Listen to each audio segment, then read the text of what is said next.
নমস্কার। গতকাল থেকে গদি মিডিয়ায় নতুন রহস্য রোমাঞ্চ সিরিজ শুরু হয়েছে, সবুজ ফাইল রহস্য। তা আমরা ছোটবেলায় একটা উপন্যাস পড়েছিলাম সবুজ দ্বীপের রাজা, তো সে নিয়ে সিনেমাও হয়েছিল, সেটা একটা ভালো জিনিস ছিল। আর গদি মিডিয়ার দৌড় আপনারা কদ্দূর জানেন। তো এই রহস্য রোমাঞ্চ সিরিজ অত্যন্ত খাজা, তৃতীয় শ্রেণীর, ওদের পক্ষে যা সম্ভব। তো কেন খাজা? কারণ এর মধ্যে কোনো রহস্য নেই, যদিও ব্যাপারটা বিপজ্জনক। এর মধ্যে কোনো রহস্য নেই এবং কি ঘটছে, কি ঘটেছে, কি ঘটতে পারে সেও মোটামুটি সবাই জানেন। তো কি ঘটেছে, 2020 সালে কয়লা পাচার সংক্রান্ত একটা মামলা নিয়ে তদন্ত শুরু করে ইডি। তো 5 বছর পেরিয়ে গেল, 6 বছরের মাথায় হঠাৎ ইডি এসে আইপ্যাকের সদর দপ্তরে হানা দিল তল্লাশি করতে কয়লা চুরির জন্য। তো কয়লা চুরিতে তৃণমূলের কিছু লোকজন জড়িত থাকতেই পারেন, তাদেরকে সমর্থন করার কোনো ব্যাপারই নেই। কিন্তু 2026 সালে তাদের হঠাৎ চৈতন্য নড়ল 6 বছর পর। এইটা মেনে নেওয়া একটু কষ্টকর। তো যাই হোক, খবর পেয়ে মুখ্যমন্ত্রী মমতা বন্দ্যোপাধ্যায় চলে যান ওই এলাকায়, কারণ নির্বাচন ঘনিয়ে আসছে 2024 সালে, সেখানে নানা প্রার্থী তালিকা ইত্যাদি ছিল। ইত্যাদি দাবি করে তিনি বিভিন্ন জিনিস এখন প্রকাশ্যে ওখান থেকে তুলে নিয়ে চলে আসেন, তার মধ্যে সবুজ ফাইল একটা, আরও অনেক কিছু এনেছেন। ফাইল টাইল ভরা হচ্ছে, বিভিন্ন মিডিয়ার খবর টবরে দেখেছি। তো কথা হচ্ছে যে এর মধ্যে সবুজ ফাইল কিচ্ছু নেই, যেটা আগে বলছিলাম। সবুজ ফাইল নেই, রহস্য নেই, ব্যাপার একটাই যে তৃণমূল দুর্নীতি করে থাকতেই পারে, তাদেরকে ডিফেন্ড করার, সমর্থন করার কোনো জায়গা নেই। কিন্তু সেই দুর্নীতির বিচার করার জন্য যে ইডি গিয়েছিল, এটা মেনে নেওয়ারও কোনো কারণ নেই। হঠাৎ 2020 সালে খোলা হয়েছিল, 21-এর ঠিক আগে, সেই মামলা আবার 26-এর নির্বাচনের আগে খুলে হঠাৎ তোড়জোড় শুরু করে দেওয়া হলো। এ অত্যন্ত রহস্যজনক এবং ইডি সিবিআই বিজেপির অঙ্গুলি হেরণে এরকম করে থাকে, এ নিয়ে কোনো সন্দেহ নেই। আপনারা যদি মনে করে থাকতে পারেন যে ঠিক দিল্লির নির্বাচনের আগে অরবিন্দ কেজরিওয়াল এবং মনীষ সিসোদিয়াকে নিয়ে একই জিনিস চলেছিল দিল্লিতে, নির্বাচনে হেরে গেল আম আদমি পার্টি, এবং তারপরে সেই মামলার কী হলো সে নিয়ে কিন্তু আর কোনো খবর নেই। তো এই নিয়ে সারা ভারতবর্ষে হই হই চলেছে, সমস্ত বিরোধী দল করেছেন। সিপিএম তো কিছুদিন আগে মার্চ মাসে কেরালায় ইডির বিরুদ্ধে মিছিলও করেছে। তাদের দাবি ছিল যে ইডি এবং সিবিআইকে ব্যবহার করা হচ্ছে কেন্দ্রীয় স্বার্থে। ফলে এটা একটা সর্বভারতীয় ব্যাপার এবং এই নিয়ে কোনো সন্দেহ নেই যে বিভিন্ন অপকর্মে, কেন্দ্রীয় সরকারের বিভিন্ন অপকর্মে এই সমস্ত এজেন্সিগুলোকে ব্যবহার করা হয়। এবং দিল্লি কাণ্ডে সাফল্য লাভ করার পর, বিহারে জেতার পর, যে করেই হোক জেতার পর, এদের আর কিছু কিন্তু বাকি নেই। এরা প্রচণ্ড খুল্লাভাবে বুক বাজিয়ে বলতে পারে যে একটা রাজনৈতিক দলের যেখানে কনফিডেন্সিয়াল, ভোটের ঠিক আগে যেখানে কনফিডেন্সিয়াল ইনফরমেশন আছে, সেখানে গিয়ে আমরা হানা দেবো এবং দরকার হলে যা খুশি তুলে আনবো, দেবো, কি এসে যায়। তো এইটা হলো পরিস্থিতি, এখানে কোনো রহস্য নেই। পুরোটাই বীর দর্পে গোবলয়ের বীররা গিয়ে হামলা করছেন পশ্চিমবঙ্গের রাজনৈতিক দলের বিরুদ্ধে। তৃণমূলের দুর্নীতি আছে, সব আছে, খুব খারাপ দল, কিন্তু কথা হলো যে এইটা গণতান্ত্রিক পদ্ধতিতে হতে পারে না এবং এই খুল্লাভাবে তো নয়।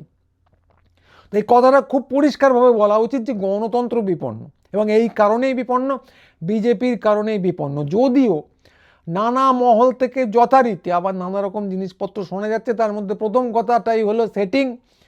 কথাটার কোনো মানে নেই। অত্যন্ত দুঃখজনকভাবে গদি মিডিয়া এটা শুরু করেছে, শুরু তারা করবেই, সবসময় করে থাকে, এবং তার সঙ্গে আমাদের বিভিন্ন ঘরানার প্রগতিশীল, তথাকথিত প্রগতিশীল ভদ্রলোকেরাও নাম লেখাচ্ছেন। তো এরা এর আগে মনে করিয়ে দিই কী করেছিলেন, বাংলার বাইরে যখন বাঙালি ঠ্যাঙানো শুরু হয় যখন, তখন এই বাঙালিরাই, তাদের প্রথম প্রতিক্রিয়া ছিল এ তো নাটক, বিজেপি এইটা নাটক করছে তৃণমূলকে জিতিয়ে দেওয়ার জন্য, নইলে বিজেপিকে তো ভোটে জিততে হবে, খামোকা বাঙালিকে ঠ্যাঙাবে কেন, এইটা ছিল যুক্তি। তো এটা বেশ কিছুদিন আগে, এই আর কয়েকদিন আগে, যেটা এখনও চলছে এবং বাঙালি ঠ্যাঙানোও এখনও চলছে, এবং কয়েকদিন পরে যেটা শুরু হলো সেটা হলো এসআইআর। এবং এসআইআরের নামে কি যথেচ্ছাচার হয়েছে সে তো আপনারা জানেনই। এখনও হয়েছে, জয় গোস্বামী থেকে অমর্ত্য সেন, আরও অজস্র অনামী মানুষ, বৃদ্ধা, তার মধ্যে প্রাক্তন নির্বাচন কমিশনার পর্যন্ত আছেন, অনেক আইএস আইপিএস অফিসার আছেন, সবাইকে ডেকে পাঠানো হচ্ছে। সবার নাকি লজিক্যাল ডিসক্রিপেন্সি আছে। তো যাই হোক, সেটা নিয়ে আমরা গতদিনের অনুষ্ঠানটাই করেছি। তো এই যথেচ্ছাচার যখন শুরু হলো, আজকের বিষয় যেটা, তখনও কিন্তু ওই শ্রেণীর লোকেদের একটা প্রথম প্রতিক্রিয়া ছিল যে হই করে কিন্তু এটা নাটক হচ্ছে। তো বিজেপি নিজের দলের সমর্থকদের খামোখা ভোটার তালিকা থেকে বাদ দেবে কেন, এইটা ছিল যুক্তি। বাঙালি বাদ যাচ্ছে এটা বড় কথা না, ওদের নিজের দলের সমর্থকদের কেন বাদ দেবে, এটা যে ভোটে জেতার ছক, সারা ভারতবর্ষে রাহুল গান্ধী অনেক দিন ধরে চিৎকার করে বলে আসছেন, খালি পশ্চিমবঙ্গের ক্ষেত্রে এটা সত্যি নয়, বিশেষ করে যারা ভাবা প্র্যাকটিস করুন ইত্যাদি বলে থাকেন সেই বাঙালি যে বৌদ্ধিক তথাকথিত বৌদ্ধিক লোকজন তারা ওই শ্রেণীর এটা বলেছিলেন। যখন ঠ্যাঙানি শুরু হয় তখনও বলেছিলেন এবং আরও অনেক কিছু বলেছিলেন, যোগ করেছিলেন যে এ তো আসলে অর্থনৈতিক ব্যাপার, ডেমোগ্রাফিক বদলে যাচ্ছে। তো এবং এখনও এই শ্রেণীর লোকেরা কী করছেন, যখন আইপ্যাকে যখন ইডি হানা দিচ্ছে নির্বাচনের ঠিক আগেই, যখন কনফিডেন্সিয়াল ইনফরমেশন সেখানে আছে, তখনও এই শ্রেণীর লোকেদের প্রথম প্রতিক্রিয়া হলো এটা কিন্তু নাটক হচ্ছে, সেটিং হচ্ছে, খামোখা অগণতান্ত্রিক কাজকর্ম করে বিজেপির হাতে, বিজেপি বিরোধীদের হাতে হইচই করার অস্ত্র তুলে দেওয়া হবে কেন, এইটা হচ্ছে যুক্তি। তা আমার বলতে ইচ্ছে করে যে এদের গলায় যখন ছুরি ধরা হবে, এদেরকে যখন লাথি মেরে বাংলাদেশে পাঠিয়ে দেওয়া হবে, তখন শেষ নিঃশ্বাস ত্যাগ করার আগে এরা খুব সম্ভবত শেষ নিঃশ্বাস ত্যাগ করার আগে হাঁ করে বলবেন সেটিং। বিজেপি যে বাঙালিকে আক্রমণ করছে, তাদের লক্ষ্য যে বাঙালি, এটা এদের মাথায় ঢুকবে না, কারণ কোনো অজ্ঞাত কারণে, আমি সেটা জানি না। তো খেয়াল করে আপনারা দেখবেন যে নাটক ফাটক কিন্তু কিচ্ছু না। যে বাঙালি ঠেঙানোর কথা বলছিলাম সেটা বন্ধ হয়নি, নাটক নয়, বাঙালি ঠেঙানো এখনও চলছে, এখনও উড়িষ্যায় বাঙালি ঠেঙানো হচ্ছে, এখনও ভারতবর্ষের বিভিন্ন জায়গায় বাঙালি মানেই বাংলাদেশি এটা তৈরি করার চেষ্টা হচ্ছে। এখনও বাংলাদেশের জেলে বন্দি সুইটি বেবি, সোনালি বেবি ছাড়া পেয়েছেন, কিন্তু সুইটি ছাড়া পাননি, সঙ্গে আরও বেশ কয়েকজন বন্দি। কিন্তু তারপরেও এখনও ওই শ্রেণীর লোকেরা বিশ্বাস করে উঠতে পারছেন না যে বাঙালিদের ধরে ঠেঙানো হচ্ছে। এদের মূল শত্রু কিন্তু বাঙালি জাতি। ভোটার লিস্টেও কী হতে চলেছে কেউ কিন্তু এখনও জানে না। আগেই বললাম যে প্রাক্তন নির্বাচন কমিশনার থেকে আইপিএস অফিসার জয় গোস্বামী থেকে অমর্ত্য সেন, অজস্র বৃদ্ধা সকলে নাগাড়ে ডাক পেয়ে চলেছেন। এদের নাকি লজিক্যাল ডিসক্রিপেন্সি, সন্দেহ করতে ইচ্ছে হয় কিছু নাম বাদ দিতেই হবে, এরকম একটা নির্দেশ কোনো জায়গা থেকে আছে, নইলে এই জিনিস হয় না। এবং এতে ওরা থোড়াই কেয়ার করে যাদের ডাকা হচ্ছে তারা ক্ষিপ্ত হচ্ছেন কিনা। বিজেপির এই নিয়ে কোনো মাথা ব্যথা নেই, এইটা হচ্ছে বাস্তব। তা এবং এই যে হানাটা হচ্ছে ইডিকে দিয়ে একটা খুব প্রকাশ্যে খুল্লাম হানা দেওয়া হচ্ছে গণতন্ত্রকে একদম পায়ে পিষে ফেলার জন্য, এটাও কিন্তু খুব পরিষ্কার পেশি শক্তি দেখানোর জন্য হচ্ছে। দুর্নীতি ফুর্নীতির সঙ্গে এর কোনো সম্পর্ক নেই। দুর্নীতি 100 বার হয়েছে, কিন্তু তার সঙ্গে এর কোনো সম্পর্ক নেই। এখন যেটা করা হচ্ছে এটা একদম পরিষ্কার পেশি শক্তি দেখানোর জন্য বলা হচ্ছে দেখো আমরা কি করতে পারি, ইচ্ছে করলে যেখানে খুশি যাব, যা খুশি করব, যেখানে যা খুশি করতে পারি, কেউ কিচ্ছু করতে পারবে না। এতে করে হয়তো কর্মীদের মনোবল বাড়বে, যে কটা কর্মী আছেন। তো এই জিনিসটা কিন্তু হয়ে চলেছে। ফলে যারা বলছেন যে সমস্ত কিছুই কিন্তু সেটিং, সমস্ত কিছুই কিন্তু ষড়যন্ত্র, তারা যে কোন দিকে যাচ্ছেন বলা খুব কঠিন। হয়তো এবার বলবেন যে ওই যে একজন লিখেছেন দেখলাম ফেসবুকে যে প্রচণ্ড শীত পড়েছে, শীত থেকে চোখ ঘোরানোর জন্য ইডি সিবিআই এর হানা হচ্ছে। তো যা খুশি বলতে পারেন। তো ফ্রয়েডের একটা কথা ছিল ড্রিম অ্যানালিসিসে, তার স্বপ্ন নিয়ে যে বিখ্যাত বিশ্লেষণ, সেখানে কথা ছিল যে একটা প্রাথমিক যে তিনি যে অ্যাসামশনের উপর দাঁড়িয়ে কাজ করেছিলেন সেটা ছিল যে স্বপ্ন হলো মূলত ইচ্ছে পূরণ। তো এদের দেখে সেই কথাটা বলতে ইচ্ছে করে, যা বাস্তবে ঘটছে তার সঙ্গে এদের কোনো সম্পর্ক নেই। এরা যেটাকে মাথায় ঢুকিয়ে রেখেছেন, ইচ্ছে হচ্ছে বিজেপি আর তৃণমূল যে আসলে এক, এইটা বলে দেওয়া। সেই ইচ্ছেটাকে স্বপ্নে দেখে সেই স্বপ্ন পূরণের পিছনে দৌড়চ্ছেন এবং মুখে যা বলছেন সেগুলো আসলে স্বপ্ন দৃশ্য। তো তৃণমূলের যে অজস্র গোলমাল, এ নিয়ে কোনো সন্দেহ নেই, কিন্তু কথাটা খুব পরিষ্কার, বিজেপি যাদের আক্রমণ করছে তারা কিন্তু তৃণমূল নয়, বিজেপি আক্রমণ করছে বাঙালিদের। বিজেপি বাঙালিকে ধ্বংস করতে চায়, তার জন্য সমস্ত রকম রাষ্ট্রের সমস্ত রকম যে অংশগুলো আছে, অঙ্গগুলো আছে, প্রত্যেকটাকে তারা ব্যবহার করছে। তারা ক্রিকেটকে ব্যবহার করে বাংলা বিদ্বেষ তৈরি করছে এবং বাংলা বিদ্বেষ তৈরি করার পর বাঙালিকে বাংলাদেশি হিসেবে চিহ্নিত করছে। এদের কাছে বাংলায় আর পশ্চিমবঙ্গ আর বাংলাদেশে কোনো তফাৎ নেই। পশ্চিমবঙ্গ হলো বাংলাদেশিদের রাজত্ব এবং এখান থেকে বাংলাদেশিদের, তথাকথিত বাংলাদেশিদের সরিয়ে এটাকে হিন্দুস্তানে পরিণত করতে হবে। এটা খুব পরিষ্কার ব্যাপার এবং এই এজেন্ডা নিয়ে ওদের কোনো লুকোছাপা নেই।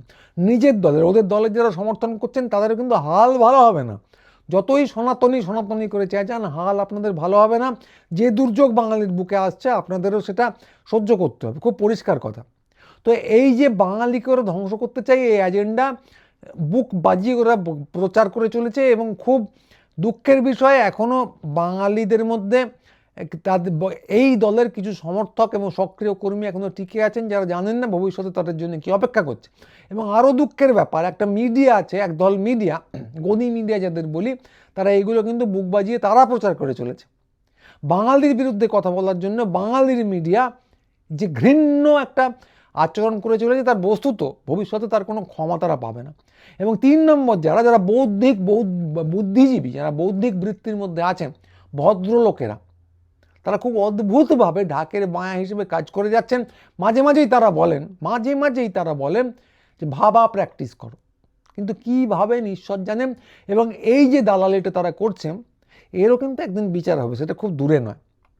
তো বাঙালির বিরুদ্ধে এই যুদ্ধ ঘোষণা, এটা কিন্তু বিজেপির এজেন্ডা এবং বিজেপিরই এজেন্ডা। বাঙালিকে কোনো শাসক দলই পছন্দ করেনি, যারা কেন্দ্রে আছে।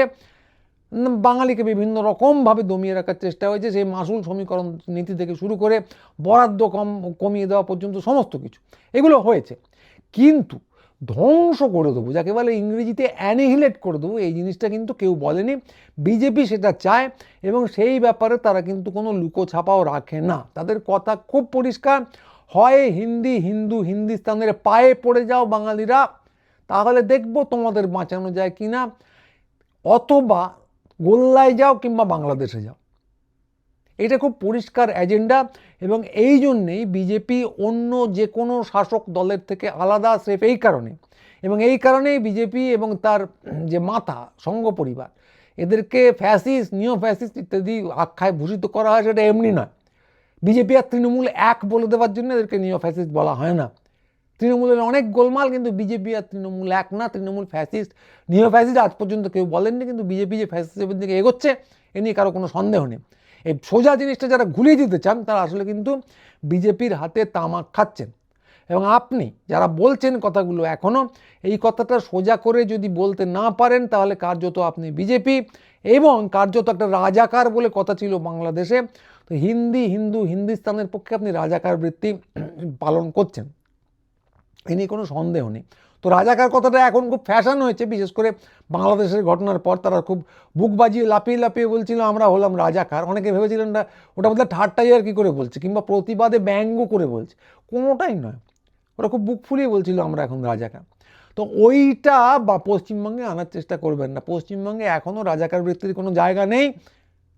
যারা রাজাকার বৃত্তি করছেন এখনও বুক ফুলিয়ে ঘুরে বেড়াচ্ছেন, কিন্তু খুব শীঘ্রই এমন একটা দিন আসবে, খুব পরিষ্কার করে বলছি, খুব শীঘ্রই এমন একটা দিন আসবে, নুরেমবার্গের মতো না হলেও কোনো একটা আদালতে আপনাদের কিন্তু দাঁড়াতে হবে, মানুষের সামনের আদালতে। তখন চোখে চোখ রেখে কি বলবেন সেটা কিন্তু এখন থেকে ভেবে নিন। তো যাই হোক, এটা হলো আজকের কথা। ওনারা ওনাদের কথা ভাবতে থাকুন, আমরা আমাদের কাজ করি। বইমেলার সামনে আমাদের স্টল থাকছে, অবশ্যই আসবেন বইমেলায়, কলকাতা বইমেলায় 5, 6, 7, 567 নম্বর স্টল, 9 নম্বর গেটের কাছে। অতি অবশ্যই আসবেন, দেখা হবে, কথাবার্তা হবে, আলাপ আলোচনা হবে, আমরা সমস্যা হয়ে উঠতে পারবো। এইভাবেই কিন্তু খুব পরিষ্কারভাবে আমরা গদি মিডিয়ার বিকল্প হয়ে উঠতে পারি। এবং প্রগতিশীলতার মুখোশ ধরে যারা এখনও বিজেপির দালালি করছেন, ফ্যাসিস্টদের দালালি করছেন, তাদের মুখোশ এভাবে আমরা টেনে খুলে দিতে পারবো।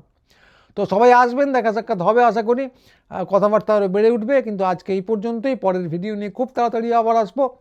নমস্কার।